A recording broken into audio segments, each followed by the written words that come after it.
I'm sorry. Test 1 2 1 2. It's on. It is. Test 1 2 1 2. There we go. I can Okay. see it, so you're good. Let's go live. Okay.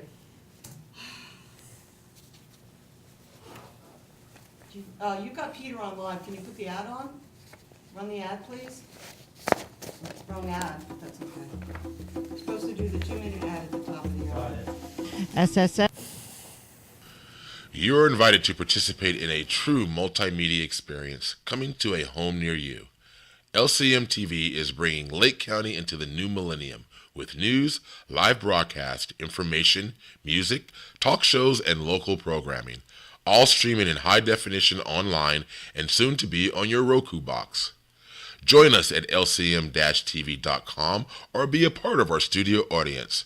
You can also watch the shows at lakecomagazine.com as we provide programming to inform, enlighten, and maybe even enrage you. On Lake County Magazine Talk Show with Terry and Pete the Tax Guy, Wednesday mornings at 9 a.m.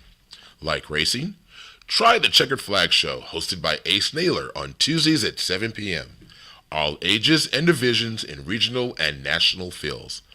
Joni Lane brings a positive light to you every Monday at 3 p.m. Pasha Space brings an international flair as they discuss ecological, health, and social issues in Haiti with people around the world. End up your week with positive, conscious sounds on Saturday at 9 a.m. with Sister T on the Bridge. This show is also simulcast on KMEC 105.1 FM in Ukiah. Our latest show, LCM TV News, is brought to you live Mondays, Wednesdays, and Fridays at noon, and rebroadcast at 6:30 p.m. and noon daily, Tuesday, Saturday, and Sunday, featuring national, regional, and local news, weather, and sports. We have it all here for you on your local TV station, LCM TV. Join us online and soon on Roku, giving you access to all the best Lake County has to offer. We are LCMTV.com, your multimedia connection. Tune in for the fun. It's live TV at its best. This is LCM TV News at noon. I'm Pete Schiffman. Thank you for joining us today. A fresh tremor of magnitude 4.0 on Tuesday jolted quake-hit Nepal, where the death toll from the April 25th deadly earthquake has risen to over 7,500. Rain is causing problems for the rescue and recovery efforts in Nepal. There is a dire need for volunteers: tents, tarps, sleeping bags, medical supplies, food, and water. The need for those items is more important than cash at the moment. If you can help, please go to Volunteering in Nepal page on Facebook. They are coordinating volunteers in conjunction with the Natural Resources Defense Council, who have an office there. You can email them at nrdcpokHARA@gmail.com and visit their website at nrdcp.org.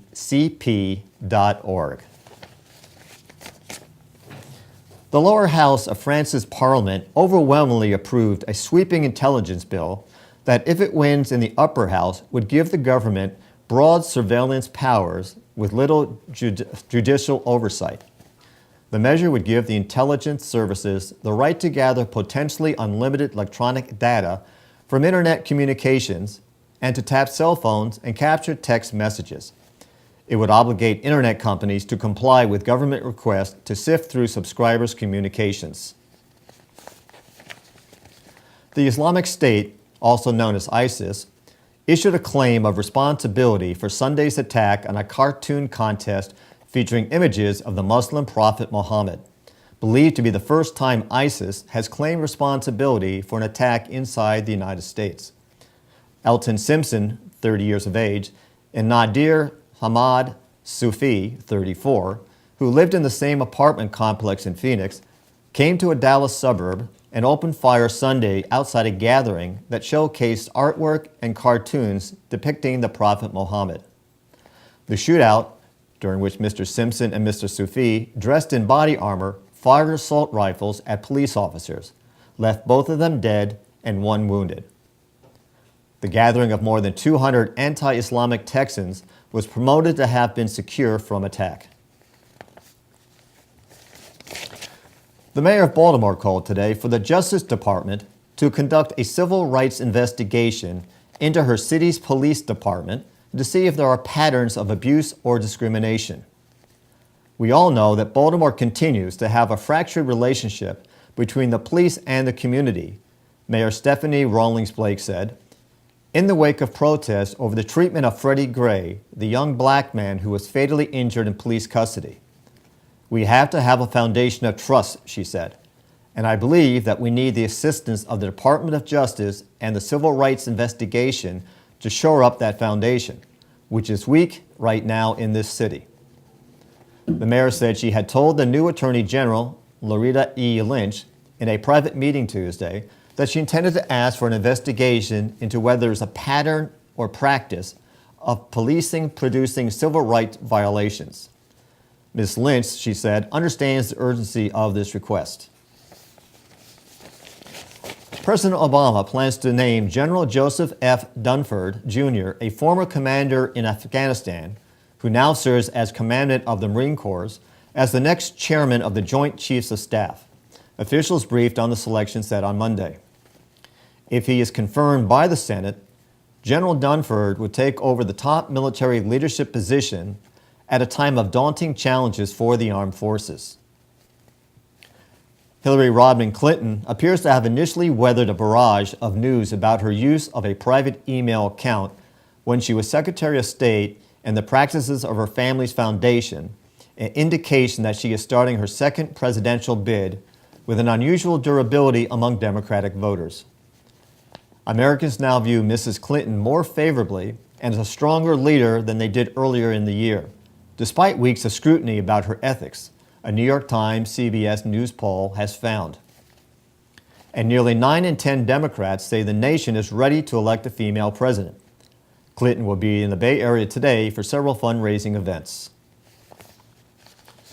Mike Huckabee, who excited evangelical voters in his first presidential race in 2008, announced on Tuesday that he would seek the Republican nomination.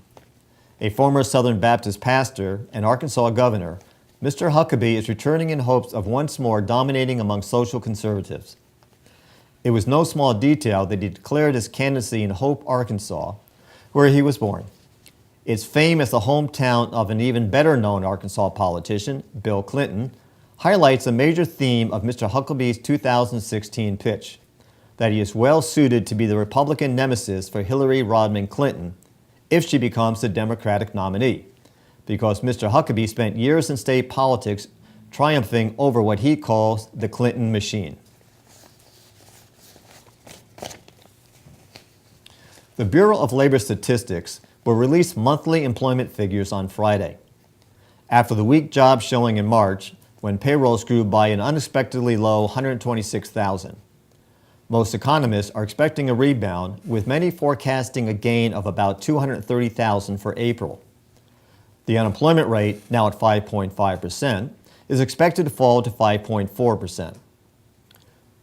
For a mere $1.3 million, you can purchase a passport, citizenship, and travel to all European Union countries. Vacationers have long flocked to Malta for its sunny skies and a shimmering blue sea. But for some of the world's wealthiest, the Mediterranean island's nation's biggest attraction is a local passport. Besides the small amount of due in fees, you must be able to meet due diligence standards and residential requirements. Malta is known as a friendly place to do business, boasting low corporate taxes and light. We're going to take a break right now, folks. We'll be back with the regional news.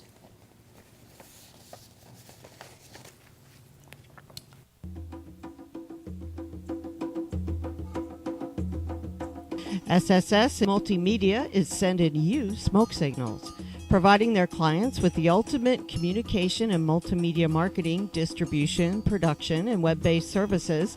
They feature high-def video equipment and quality audio sound. SSS is your multimedia source, from graphics for business cards to television production, radio, live sound, and everything in between. SSS is sending you smoke signals. Get your message out with SSS Multimedia. For more information, call 707-701-6416 or email info at sssmultimedia.com.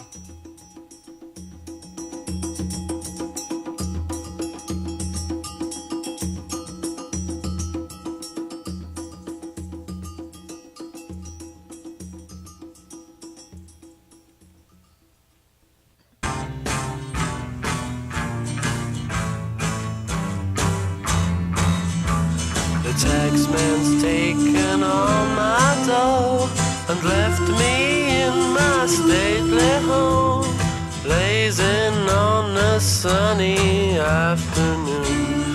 And I can't sail my yacht, he's taken everything I got. All I've got's this sunny afternoon. Manticorp Tax and Accounting can help you minimize taxation, establish a corporate presence, and save you money.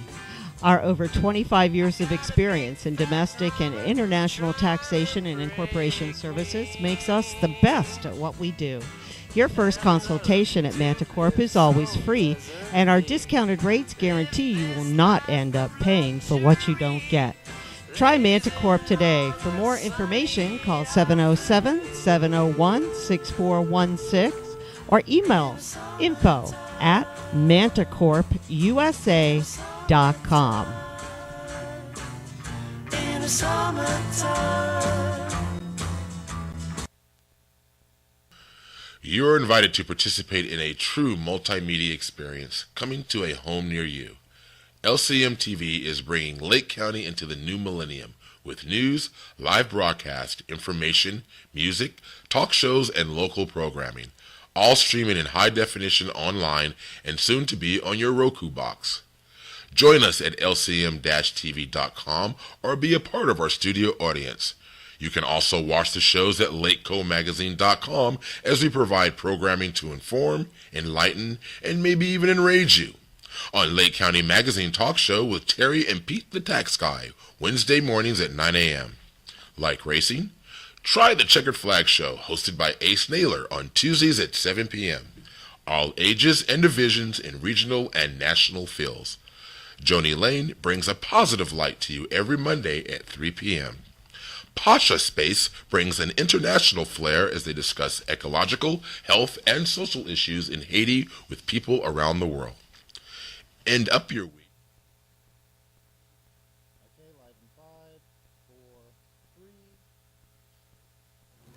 Welcome back. In regional news, an employee of California Attorney General Kamala Harris was arrested for allegedly serving in a leadership role in the extrajudicial Masonic Fraternal Police Department. Sorry, folks. The Los Angeles Times reported. Keel, the Deputy Director of Community Affairs for California's Justice Department, which Kamala Harris heads, is currently on administrative leave as he faces charges of impersonating a police officer. Keel allegedly called himself the Chief Deputy Director of the Masonic Fraternal Police Department in letters to various Southern California police departments requesting meetings with officials. According to the Times, an officer with the Santa Clarita Valley Police Station met with group members and could not ascertain their intentions. During a search of 2 locations, Santa Clarita police officers uncovered badges, identification cards, weapons, uniforms, and vehicles resembling those of law enforcement officers, a local CBS affiliate reported. The Masonic Fraternal Police Department states on its website that it is a descendant of paramilitary group from the Middle Ages, the Knights Templar. The group also claims 500,000 members across the United States, as well as a jurisdiction in Mexico City. Keel faces charges of misusing his government identification on top of the charges that he impersonated a police officer. The U.S. Geological Survey is reporting 3 earthquakes, 2 with a 3+ magnitude, have struck Concord Wednesday morning. The USGS says the first quake, at magnitude 3.2, was centered east of Highway 242 in Concord and struck at about 7:01 a.m. Wednesday. The second and largest, a 3.6 magnitude, struck at 7:32 a.m. It was later downgraded to a 3.5. The third, a 2.6 magnitude, hit shortly after 7:35 a.m. Over 100 people, mostly in Pleasant Hill, reported feeling the earthquakes, according to USGS online Did You Feel It survey. Dave Goldberg, the chief executive of SurveyMonkey and husband of Sheryl Sandberg of Facebook, died of a head trauma Friday night after he collapsed at the gym at a private resort in Mexico, according to a Mexican government official. Mr. Goldberg, 47, was on vacation with family and friends at a private beachfront villa near the Four Seasons Resort in Punta Mita in southwest Mexico, again according to a spokesman from the prosecutor's office. The spokesman said Mr. Goldberg left his room around 4 p.m. on Friday, collapsed while exercising, and died of a head trauma and blood loss. Mr. Goldberg apparently fell off the treadmill and cracked his head, the official said, adding that it appeared to be an accident. Mr. Goldberg was transported to Hospital San Javier in Nuevo Vallarta with weak vital signs and died there. The electric car maker, Tesla Motors, will report its first quarter earnings on today, after the market closes, nearly a week after unveiling plans to go beyond automobiles and enter the energy storage business. Since January, Wall Street analysts have substantially lowered their 2015 earning forecast for Tesla, but the company's stock price has largely held its value. Market watchers will be watching Tesla's sales for the first quarter. The company said although it had orders for 35,000 cars it produced in 2014, it delivered fewer than 32,000 of them to customers. Tesla officials said delays meant the remaining cars would be delivered in the first quarter of this year.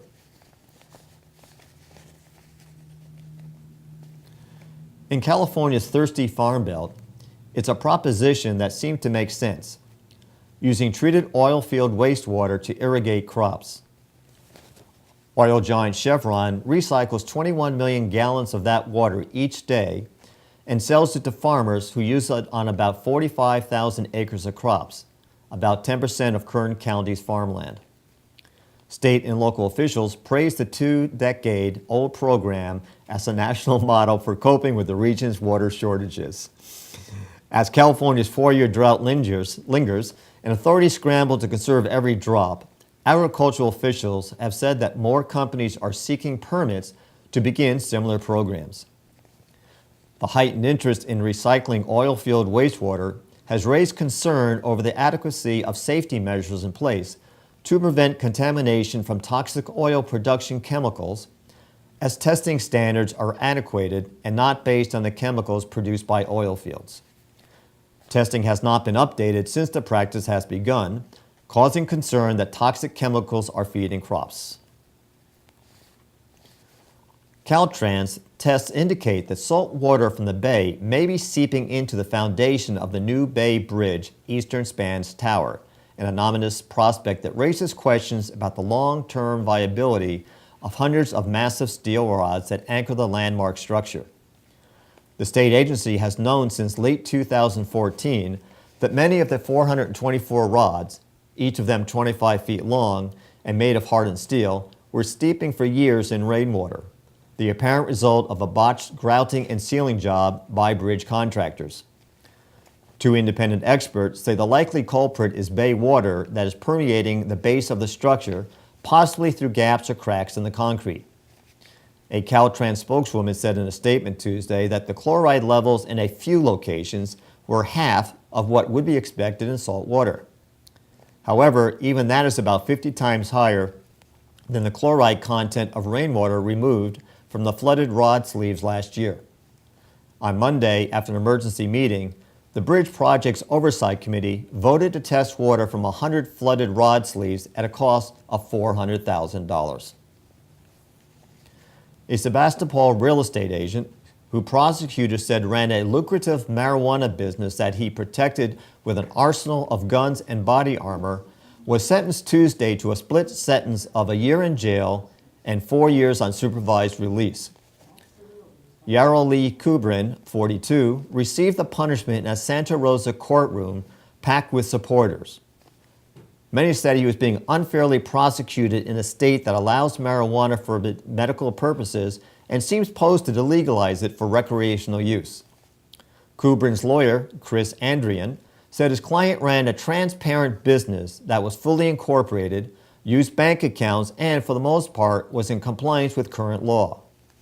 He never fired the guns, which were locked in a gun safe and partly belonged to his father, Andrian said. We as a culture have to find a way to deal with this differently, Andrian said. It's part of our culture. It's not going away. But prosecutors said Kubrin was a danger to his young family and the community, which has been racked in recent years with marijuana-related violence, including murder. With California tax revenue exceeding estimates by billions of dollars, Assembly Democrats unveiled a list of budget priorities Tuesday that includes the creation of a tax credit program meant to help millions of low-income workers. The Fixing the Future blueprint comes a little more than a week before Governor Jerry Brown releases a revised version of his January budget proposal that will reflect several $1 billion of additional money. Assembly Democrats are proposing the creation of a state version of the popular federal Earned Income Tax Credit to decrease the tax liability of poor people. That would reduce state revenue but avoids being a direct expenditure that would put it in competition with schools and other general fund programs.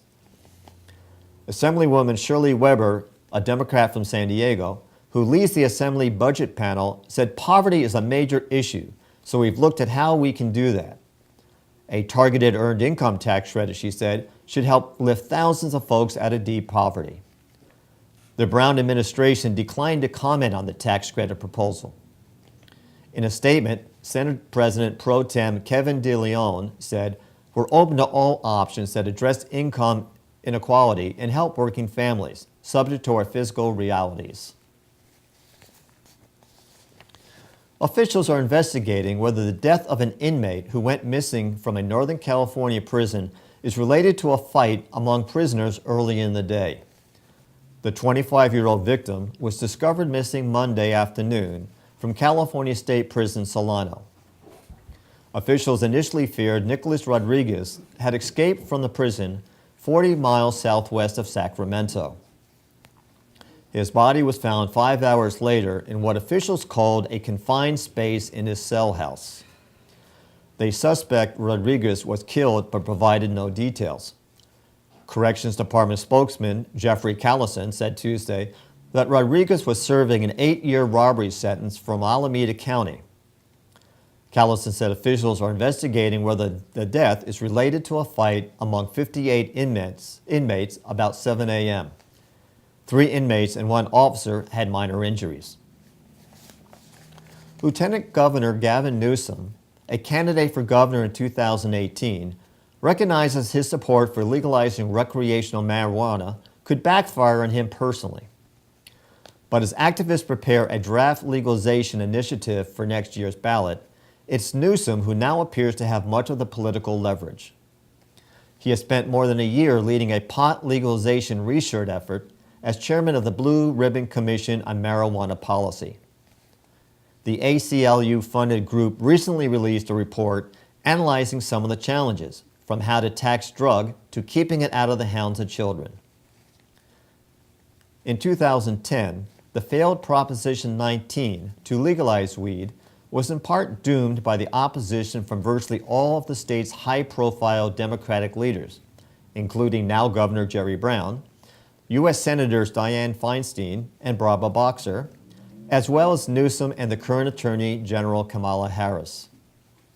In 2016, Brown and Feinstein have been clear about their opposition to legalizing recreational marijuana.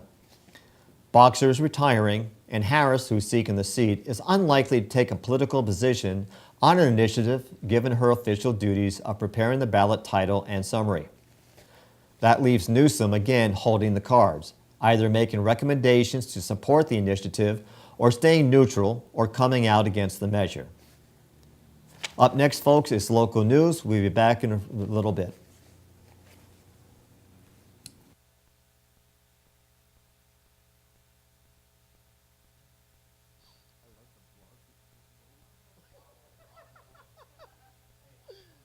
Oh my God, that was brilliant.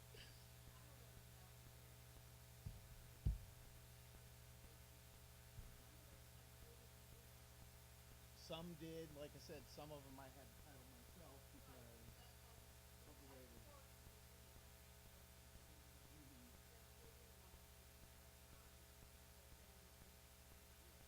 yeah, no, it just is.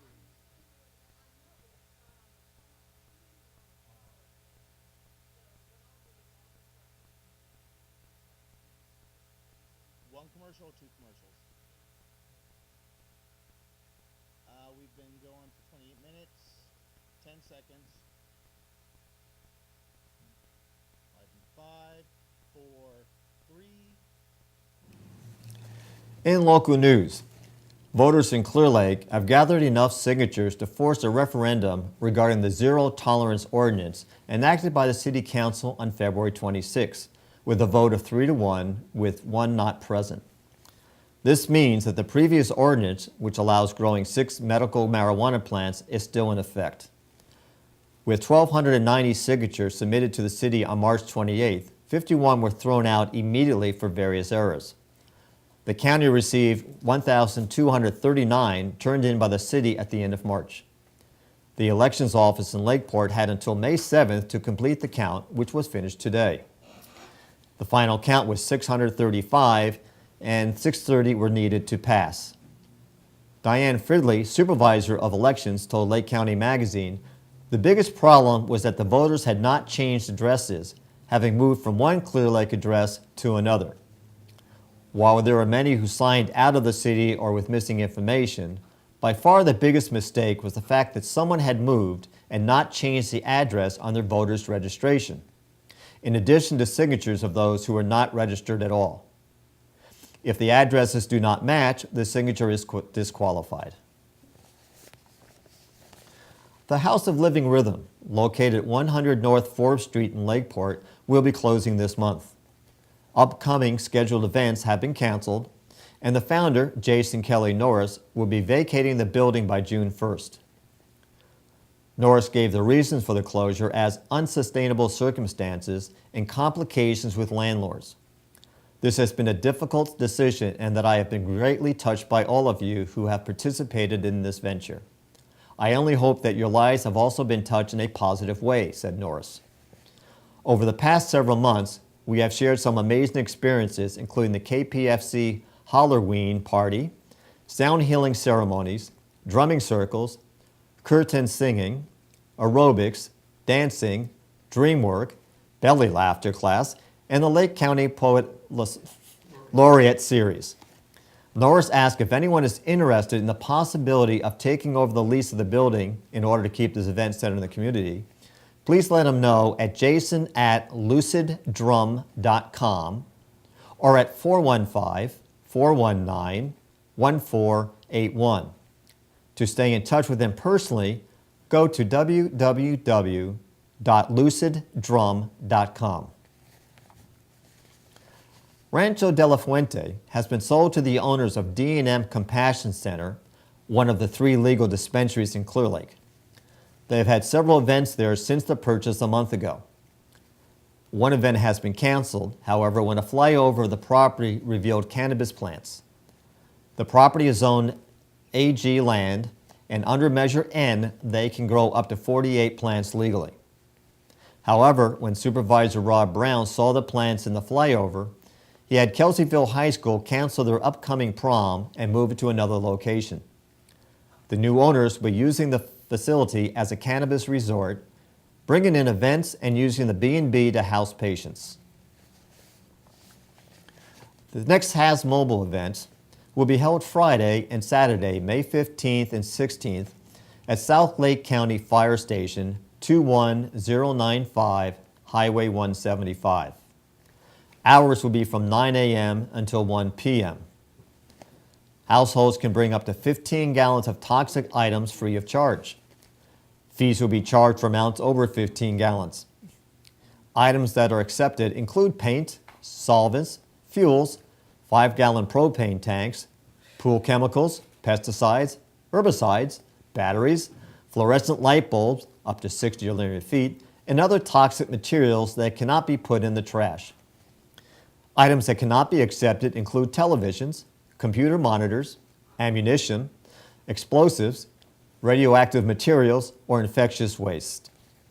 To learn how and where to properly dispose these items, please visit www.recycling.co.lake.ca.us or contact the recycling hotline at 263-1980. California's high school graduation rate continued its steady climb last year, but paradoxically, its dropout rate nudged up as well, according to figures released Tuesday by the State Department of Education. Lake County's 5 school districts combined for an 80.3% graduation rate, slightly lower than the statewide mark. However, 4 of the 5 districts maintained graduation rates marked higher than the state average. Middletown Unified School District presented diplomas to 90.8% of its students. Lakeport Unified graduated 89.5%, followed by Kelseyville Unified at 87.9%, and Upper Lake with an 86.5% rate. Lake County's population, along with California's population, is continuing to grow. Over the past year, Lake County gained 159 residents, reaching a population of 64,918, which is a 0.2% change. The balance of the county gained 247 residents. San Joaquin County was found to be the fastest growing county in the state, and Taft had the fastest growing city. The largest decline in population over the past year was in Siskiyou County, due to an arson fire that decimated the town of Weed. Overall, California's population grew by 0.9%, adding 358,000 residents. Coming up next, folks, is the weather. We'll be right back.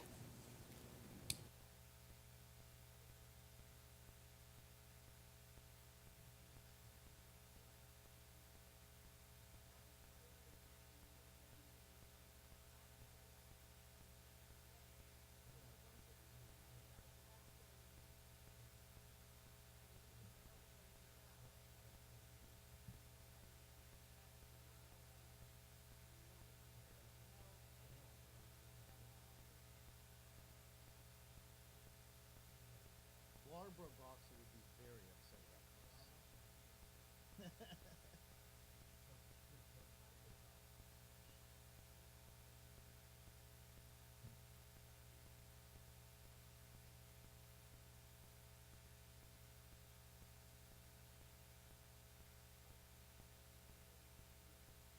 No, I don't either.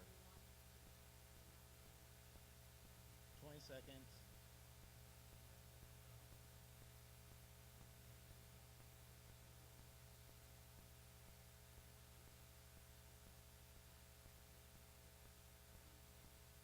Live in 5, 4, 3. And in weather. Wednesday weather will be full of sunshine and some clouds. There will be a high of 74, and winds will be from the west-northwest at 10 to 20 miles per hour. In the evening, there will be clear skies with a low of 47. Winds from the northwest at 10 to 15 miles an hour. Thursday, there will be a few clouds from time to time. Gusty winds diminishing in the afternoon with a high of 73. Winds breezy from the north-northeast at 20 to 30 miles per hour. At night, there will be clear skies with a low around 50. Winds out of the north-northwest at 10 to 15 miles an hour.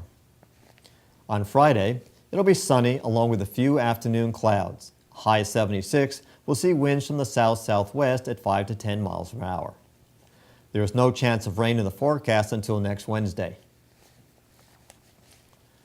Halley's Comet is visible from Earth only once every 75 years, but the meteor shower created from the tail of the comet comes around every year.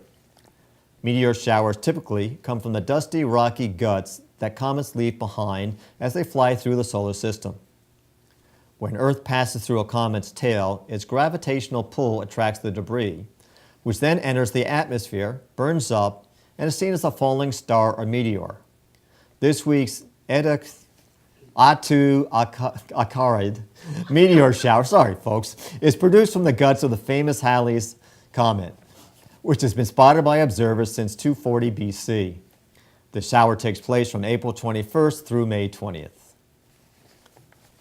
In sports, in basketball, Mike Conley returned just 8 days after having facial surgery to score 22 points, and the Memphis Grizzlies used a smothering defense effort to beat the Golden State Warriors 97-90 on Tuesday night, evening the Western Conference semifinals 1-1. Golden State has not lost at home since a 113-111 overtime defeat to Chicago on January 27th.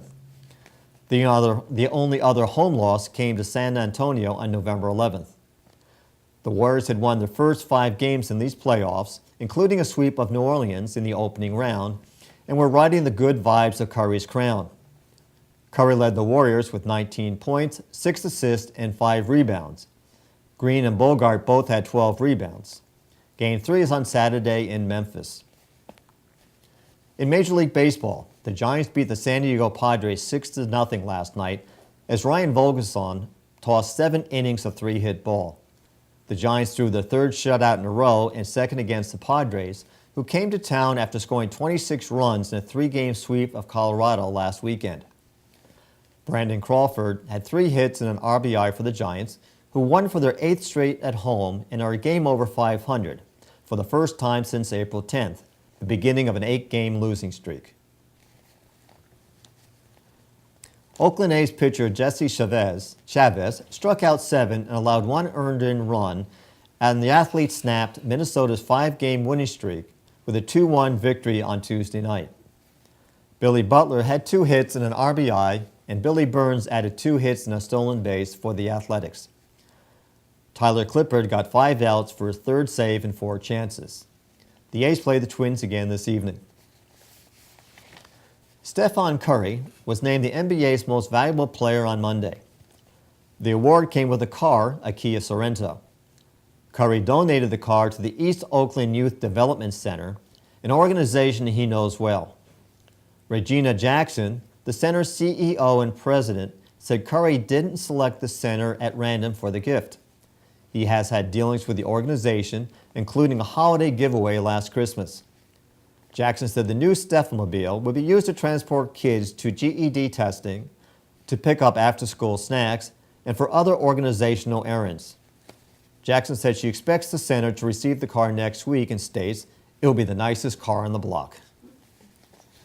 For our final word, folks, a woman is being credited for ending a hostage situation on Tuesday by sending a message seeking help along with her order to a Pizza Hut in Avon Park, where employees made sure help was on the way. The order had an added comment that said a mother and her children were being held by a man, and the message was spotted by Chef Elenia Hawk. Manager Candy Hamilton printed the order. It said, "Please help, get 911 to me." And she placed a pizza order, and then down there it said, "911 hostage help," said Hamilton. The victim, Cheryl Treadway, ordered the pizza online and typed her urgent plea in the comment box. When Hawk saw it, she knew something was very wrong. "I was kind of scared. I was scared for the person," said Hawk. Hamilton recognized the victim's name and address as a frequent customer. "We immediately called 911, said Hamilton. Thanks for joining us, folks. LCM TV News can be seen Mondays, Wednesdays, and Fridays at noon live here at lcm-tv.com and anytime on our archive page at lakecomagazine.com. Join us again here on Friday and have a great day.